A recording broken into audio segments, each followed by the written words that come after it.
एक विशाल राज्य में एक राजा राज करता था, शक्तिशाली, समृद्ध, लेकिन बेचैन। मन में एक ही सवाल, सच्चा धन कौन सा है? राजा ने घोषणा कर दी, मुझे सच्चा धन बताओ, मैं उसी को अपनाऊंगा। हर कोई तर्क देता, शास्त्रों का हवाला देता, बहस होती, लेकिन कोई भी राजा को सत्य नहीं दे पाया। समय बीतता गया, राजा बूढ़ा होने लगा। उसके भीतर डर पैदा हुआ, अगर सही धर्म नहीं मिला तो जीवन व्यर्थ हो जाएगा। एक दिन राजमहल के द्वार पर एक भिखारी आया। राजा ने उसे बुलाया और कहा, मुझे बताओ सर्वश्रेष्ठ धन कौन सा है? भिखारी मुस्कुराया और बोला, चलो नदी को इस पार चलते हैं, वहीं तुम्हें उत्तर मिलेगा।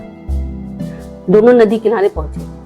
भिखारी बोला, राजा हो तो सबसे श्रेष्ठ नाव मंगवाओ। राजा ने आदेश दिया।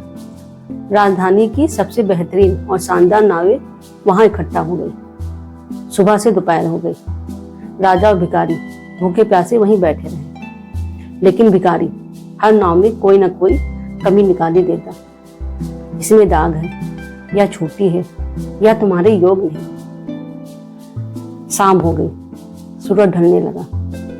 अंत में राजा क्रोधित होकर बोला, क्या बकवास है, कोई भी नाव हमें उस पार ले जा सकती है। अगर कोई नाव पसंद नहीं आई तो हम तैर कर भी जा सकते हैं, नदी इतनी बड़ी भी नहीं है। भिखारी मुस्कुराया, मैं इसी पल की प्रतीक्षा कर रहा था। तुम्हें यह समझ आ गया कि पार जाने के लिए नाव जरूरी नहीं, तो फिर जीवन में धर्म की नाव का इंतजार क्यों कर रहे हो? सच तो यह है कि धर्म की कोई नाव नहीं है। हर व्यक्ति को अपने भीतर उतरकर स्वयं ही तैरना पड़ता है।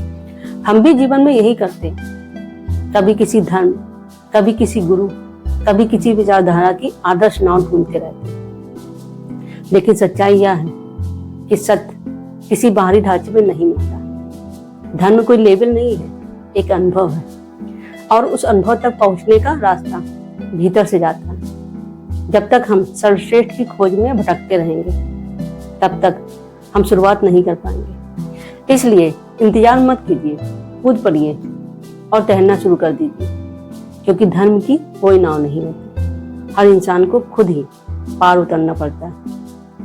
हरि ओम।